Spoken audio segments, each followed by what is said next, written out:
तो कैसे हैं आप लोग? उम्मीद करती हूँ आप लोग अच्छे से होंगे और अच्छे से अपनी पढ़ाई भी कर रहे होंगे।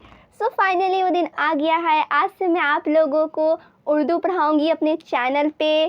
क्लास 10 CBSE बोर्ड की उर्दू मैं अपने चैनल पे पढ़ाने वाली हूँ। सो आप लोग चैनल को सब्सक्राइब करके रखिएगा। तो यहाँ पे मैं जान पहचान ले ली हूँ। अगर आप लोग के पास नहीं है तो आप लोग किसी भी बुक स्टेशनरी से ले सकते हैं। तो मैं वीडियो को बिना टाइम वेस्ट किए हुए शुरू करती हूँ। तो यहाँ पे सिलेबस है, आप लोग देख सकते हैं यहाँ पे सिलेबस है।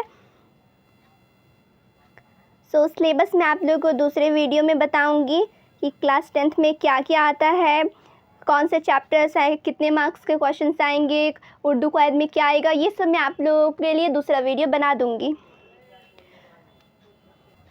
सो यहाँ पे चैप्टर पढ़ने से पहले इनके मुसन्निफ़ का नाम लिखा हुआ है और उनके बारे में लिखा हुआ है, तो वो मैं आप लोगों को पहले बता देती हूँ। इसमें बहुत कुछ लिखा हुआ है, आप लोग देख सकते हैं इसमें बहुत कुछ लिखा हुआ है। तो इसमें जो जो इम्पॉर्टेंट पॉइंट है मैं वो आप लोगों को बताती हूँ, आप लोग अंडरलाइन करते हुए जाइएगा। सो हम जिसे लिखा है इस्माइल मेटी, हमको किसने लिखा है? इस्माइल मेटी ने, जिनकी पैदाइश 1844 में हुई थी और उनका जो डेथ हुआ था, जब उनका इंतकाल हुआ था 1917 में, ठीक है, 1917 में। मोहम्मद इस्माइल मेटी की पैदाइश मेरठ में हुई। फर्स्ट क्वेश्चन, ये ऑब्जेक्टिव में भी आ सकता है। ऑब्जेक्टिव में क्वेश्चन रहेगा 1 मार्क्स का, मोहम्मद इस्माइल मेटी की पैदाइश कहाँ हुई, तो आप लोग को पता होना चाहिए। तो मोहम्मद इस्माइल मेटी की पैदाइश मेरठ में हुई। एक क्वेश्चन यहाँ से निकल गया। फिर दूसरा लाइन है, उन्हें बचपन से पढ़ने लिखने का शौक़ था। अपने शौक़ और मोहब्बत, ठीक है, यहाँ पे मोहब्बत नहीं मेहनत होगा। ये देखिए नीचे यहाँ पे थोड़ा सा करेक्शन आप लोगों को करना पड़ेगा, बुक में गलती से प्रिंट हो गया है, तो यहाँ पे आप लोग इसे कट करके ऊपर नुक्ता दे दीजिएगा। तो यहाँ पे मोहब्बत नहीं मेहनत होगा। अपने शौक़ और मेहनत से उन्होंने बड़ी तरक्की की, कम उम्र में मुलाज़म हो गए, इल्म व अदब की दुनिया में नाम पैदा किया। उर्दू और फ़ारसी के उस्ताद की हैसियत से उन्होंने बच्चों की नफ्सियात, ज़ौक़, शौक़, दिलचस्पी, पसंद और नापसंद का जायज़ा लिया। सो यहाँ पे एक और क्वेश्चन निकल के आता है कि वो किस चीज़ के उस्ताद थे, तो यहाँ पे है उर्दू और फ़ारसी। इस्माइल मेटी उर्दू और फ़ारसी के उस्ताद थे। एक क्वेश्चन यहाँ पे है, मोहम्मद इस्माइल मेटी की पैदाइश मेरठ में हुई। दूसरा क्वेश्चन है वो किस चीज़ के उस्ताद थे, तो उर्दू और फ़ारसी के उस्ताद थे। ये दूसरा क्वेश्चन निकल के आता है। फिर उन्हीं तजुर्बात की मदद से उन्होंने बच्चों के लिए नज़में लिखीं और उर्दू की दरसी किताबें तैयार की। दरसी किताबें यानी कि 10वीं की किताबें उन्होंने तैयार की। ये किताबें हर ज़माने में मकबूल हुई और आज भी शौक़ से पढ़ी जाती है। इस्माइल मेटी ने इन किताबों में आसान और सलीस ज़बान इस्तेमाल की है। बच्चों के मिजाज और उनकी ज़हनी ज़रूरतों का ख़ास ख्याल रखा है। सो इस्माइल मेटी ने इन किताबों में आसान और सलीस ज़बान इस्तेमाल की है। यहाँ पे लिखा हुआ है सलीस, आसान और सलीस ज़बान, यानी सलीस इजी, बहुत ही मतलब कि कोई हार्ड वर्ड नहीं, इजी वर्ड से इन्होंने यहाँ पे लिखा है, ठीक है। फिर इन किताबों की अहमियत आज भी मुसल्लम है। छोटी छोटी बातों से बड़े नताइज पैदा करना इस्माइल मेटी का ख़ास अंदाज़ है। यहाँ पे छोटी छोटी बातों से बड़ा नताइज, यानी कि छोटा छोटा बात को बड़ा करके इन्हें बताना इनका ख़ास अंदाज़ है, ठीक है। बुलाशबा वो आज भी बच्चों की सबसे पसंदीदा और अहम अदीब हैं। सो यहाँ पे बस 2-3 क्वेश्चन निकल के आया है। ये क्वेश्चन आप लोग ये क्वेश्चंस में, शॉर्ट क्वेश्चंस में भी आ सकते हैं या फिर ऑब्जेक्टिव में भी आ सकता है, ठीक है। फिर आगे यहाँ पे मैं आप लोग को हमद के जो मुसन्निफ़ हैं उनके बारे में बता दी हूँ, आप लोग नोट कर लीजिएगा। अब जो चैप्टर है मेन मैं वो पढ़ा देती हूँ, हमद। यहाँ पे आप लोग देख सकते हैं मुश्किल अल्फाज के मानी, यहाँ पे अल्फाज माना दिया हुआ है।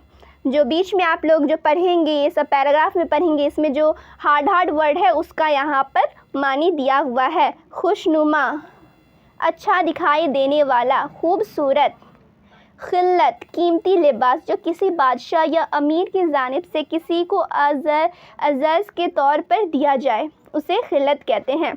चश्मा, सोता, वह जगह जहाँ से ज़मीन से फूटकर पानी निकलता है, जहाँ ज़मीन से फूटकर पानी निकलता है उसे चश्मा कहते हैं। तस्बीह खां, खुदा की पाकी बयान करने वाला। शायर ने यहाँ चहचहाते हुए परिंदों को तस्बीह खां कहा है। मेशर होना, हासिल होना। कदरदां, कदर करने वाला। कारखाना, काम करने की जगह, मुराद दुनिया। रायगां, बेकार, फजूल। ये था अल्फाज माना। इसमें भी मतलब इससे भी क्वेश्चंस आ जाता है कि खुशनुमा का माना क्या होगा, कदरदां का माना क्या होगा। सो आप लोग ये भी याद कर लीजिएगा। अब जो मेन चैप्टर में लिखा हुआ है वो मैं आप लोगों को समझाती हूँ।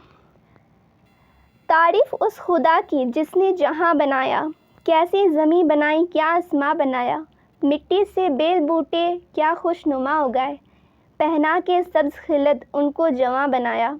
सूरज से हमने पाई गर्मी भी रोशनी भी, क्या खूब चश्मा तूने ए मेहरबान बनाया।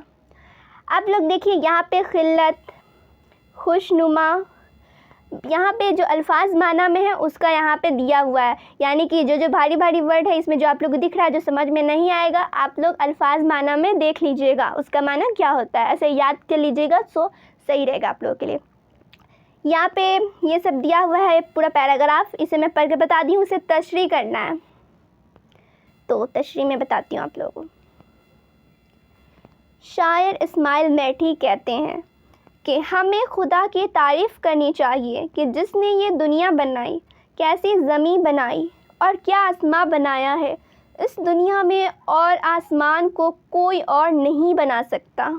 मिट्टी से कैसे कैसे खुशनुमा पेड़ पौधे उगाए और उन्हीं हरे भरे पत्तों सब्ज़ खिलत, हरे भरे को सब्ज़ खिलत कहते हैं, से इस तरह सजाया कि वह जवान नज़र आए। ए मेहरबान खुदा ने सूरज को ऐसा चश्मा बना दिया है जिससे दुनिया वालों को गर्मी भी मिलती है और रोशनी भी। ए खुदा तेरी जितनी भी तारीफ़ की जाए कम है। चश्मा, जहाँ से, चश्मा यहाँ पे लिखा हुआ है ना, जहाँ से ज़मीन से फूट फूट कर पानी निकलता है उस जगह को चश्मा कहते हैं। सो ये था पहला पैराग्राफ, उसे तशरीह करके मैं आप लोगों को बता दी हूँ, समझ में आ ही गया होगा। दूसरा है वो भी मैं आप लोगों को बताती हूँ।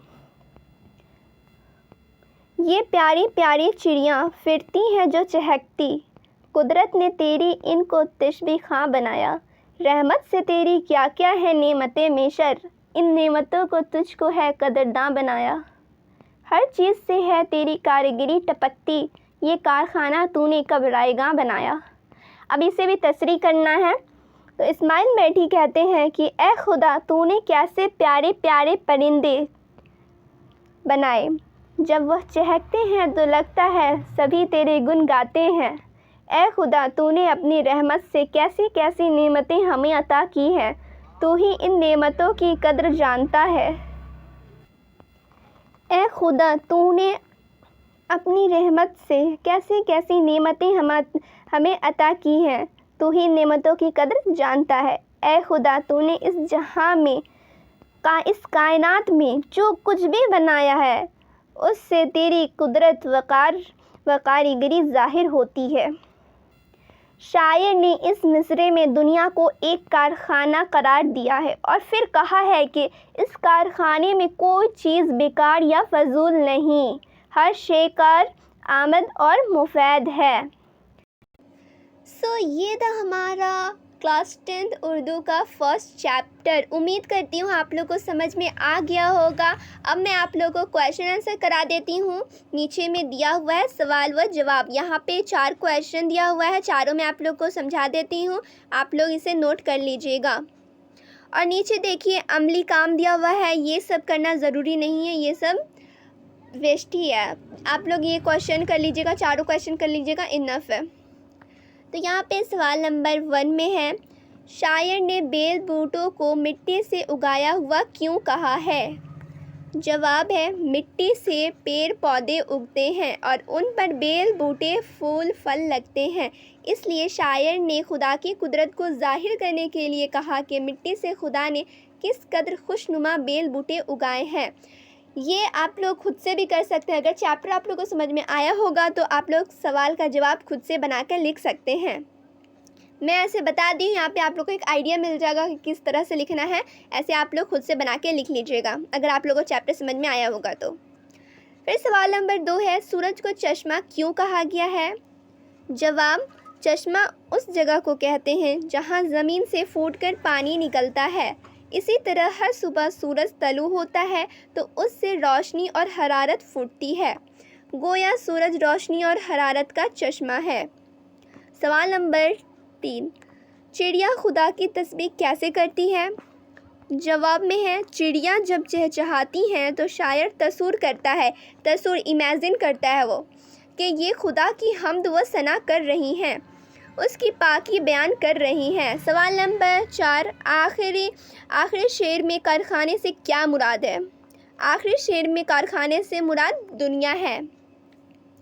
इसमें 1-2 क्वेश्चन तो आप लोगों को अल्फाज माना में भी मिल गया होगा, इसलिए मैं कह रही हूँ आप लोग अल्फाज माना भी याद कर लीजिएगा। और ये जो 4 क्वेश्चन मैं कराई हूँ, चारों क्वेश्चन भी आप लोग कहीं पे नोट कर लीजिएगा। और ऐसे एग्ज़ाम में हम्द भी आता है, कोई एग्ज़ाम है, जैसे आप लोग अगर हाफ़ ईयरली एग्ज़ाम हुआ, क्लास टेस्ट हुआ, ये सब में भी हम्द आता है। और बोर्ड के एग्ज़ाम में तो खैर दे ही देते हैं कि हम्द लिखिए, तो आप लोग ज़्यादा लंबा तो है नहीं हम्द, आप लोग हम्द भी याद कर लीजिएगा।